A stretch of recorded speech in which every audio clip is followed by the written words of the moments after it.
What's up Rangers? Nandito pa rin tayo sa Star Honda Imus. Ako ang inyong Blue Ranger na laging kakakabay sa pag-review ng mga motorsiklo, scooters at talagang kaibigan ninyo. At may bago tayong re-review ng motorsiklo dito sa Star Honda Imus.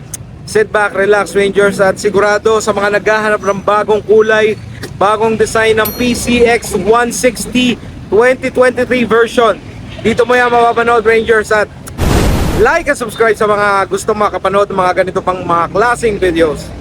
And let's go!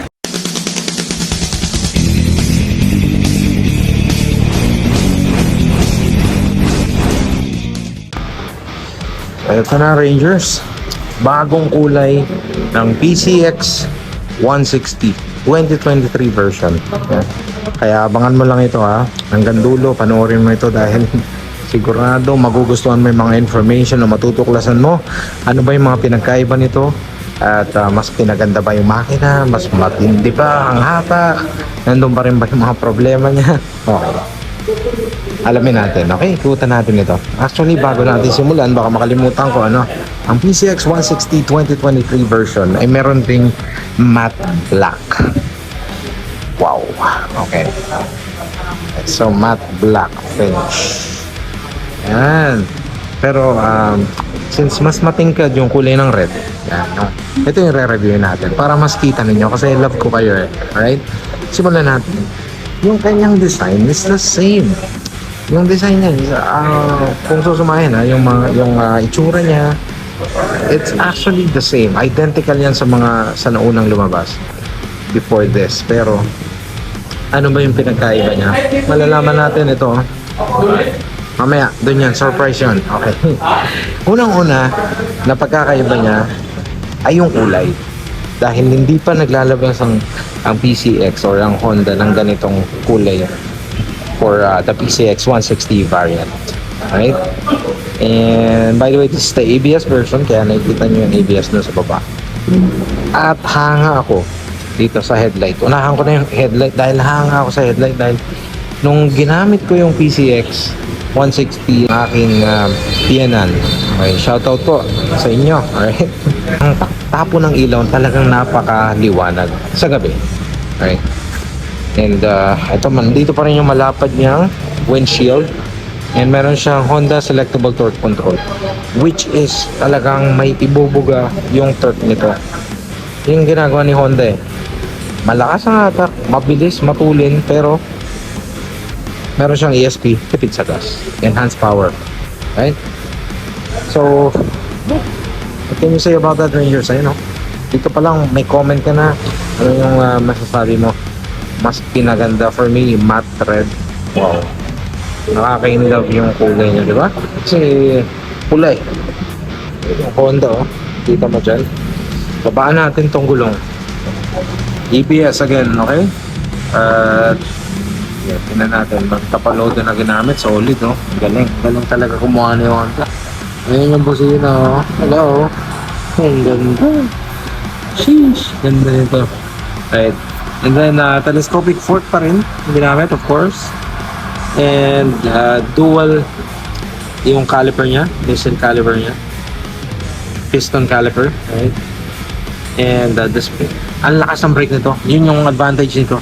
Kaya nga nung nagamit ko to, ilang beses ko siyang nagamit actually, nagustuhan ko talaga yung yung kapit ng brake nito talaga. And then you have the ABS. So tubeless stars na po ito, by the way. And gusto ko ng gulong ay 110 by 70 by 14. Yeah. Right? Alloy. At mas makapal ito. Ganda. Sa kumpara mo sa mga sa Beat tsaka sa Click, mas makapal yung ginamit dito. Max. Ganda, no? Ano? Gilid niya. Ganda. Okay. So, nandun pa rin yung tapakan niya. Ayan, yung tapakan niya, pwede kang magkumapak dito. Pero yun nga, medyo kapos, medyo maliit yung space. So, sana Honda, kung narinig nyo ako, palakihan pa po ito sana at mas paluwagan. Ayan. At ito naman, pwede dito. Yung paa, pwede rin dito. Okay? Wow. Okay, so dito yung tangka niya. Actually, it's the same thing. Halos karamihan, it's actually the same thing as before. Right, so pakita natin itong manibela. Poging-pogi talaga to. Itong naked handlebar. Na pag nakikita ko, napapawaw ako eh. Talaga, napakaganda. Wow. So ito naman, itong speaking of handlebar, itong left side. Ganda na yung ano nila dito, yung space nila rito. Diba? Ang luwag. Tapos ito, I really like this. Galing ng pagkakagawa nito dito. And yung brake lever niya, very comfy, malaki.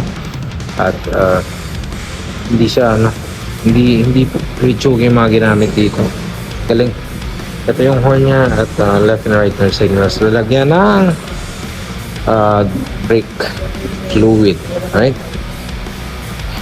Emblem ng Honda, itong right part ng kanyang manibela, yung brake lever talaga, then throttle, sulit talaga.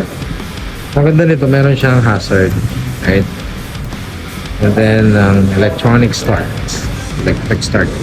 Ito yung kanyang instrument panel. Napakaganda nito, Rangers. Isa sa mga pinakamagandang nagawa ni Honda when it comes to the instrument panel, PCX po. Dahil ang information dito, busog na busog. Busog na busog ang information dito. At ang malalaki po, yung makikita mo yung font niya, yung font size niya. At, yan, yung PCX dito, kung nakikita nyo, yan, ganda diba?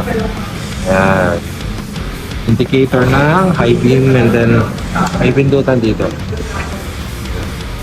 Nice. Baka ito na yung next nyong maxi scoot. Pag kilas na, ito kilas to atin niya. Kilas siya. So anong advantage ang kilas? Madali siyang buksan, madaling turn on and off. And then yun. Kasi ako pinagsasama ko yung susi ng ng top box tsaka ng susi ng motor. So kapag pagbubukas ako ng top box, struggle ko yun sa Honda Click eh. Kasi hindi ko mabuksan yung top box kapag nakasusi dito. So, unlike kapag yun nga, magkasama yung susi nila pag ganitong keyless, very convenient. Bubuksan mo yung seat, yung makina, or at the same time, diba? Yung susi ng top box. Yun. So, ito naman, may bulsa siya rito. Ito natin. Marunong ba ako nito? Yun. So, pinupush mo na siyang konti. Push mo siyang ganun. Kailangan bubukas pa. Nice. And nandiyan pa rin yung kanyang charging na USB Type A. Wow. Type A na siya. Ay, malalim yung bulsa. So, as a proof, ito yung Oppo Reno 9. Sorry. 5 lang pala. Oppo Reno 5. Lagyan natin dyan. Tara natin. Nice. Nice. Alright. Very, very nice. Okay. So, kasyang-kasya at wala kang pag-aalala na hindi siya magsasara. Alright. Next. Ito naman, upuan tayo. So, yung case ng upuan, ganun pa rin. Two-tone siya. Ayan. Kita nyo ito, may gray, tapos black. Pag sinalat mo, ayos na ayos. Okay. Kung gusto natin yan. At very comfortable to. Sabi nga nung ibang gumagamit ito, kala may nakaupo ka sa sofa. Bukas sa sofa, no? Grabe, no? Wow. And, ito yung talagang pinagkaiba sa naunang labas ng PCX. Yung emblem dito sa gilid, mas maangas na. Tingnan nyo naman, yung letters niya, PCX 160. For us to be reminded that it's 160. And then, kapag gold ang kulay nito, ibig sabihin, this is the ABS version. Nice! Wow! Ganda! Diba? 2023 version. Okay, ito. Tapakan ng angkas na sabi nila may issue daw to na lulost. Ito yung thread dito. Pwede naman, nagagawa naman yan. Dalhin nyo lang dito sa Honda or sa mga trusted na ninyong mga repairman. Okay, na meron siyang side stand. For sure, meron tong kill switch. Center stand, yung pagilid niya at ang airbox, and then dual shock po ito. So ang comment ng mga gumagamit ng PCX, masakit daw sa likod ng angkas, pati sa rider. Kasi nga, hindi man ganun kaganda yung play ng suspension. Kasi nga, matigas. Na-adjust naman yan eh. Hindi naman ma-void yung warranty kung gusto mong i-adjust. Nasa preference na po yun ng rider. Right? And hindi na naman pwedeng isisi sa mga engineers ni Honda yan dahil talagang years of research and testing ang ginawa nila rito.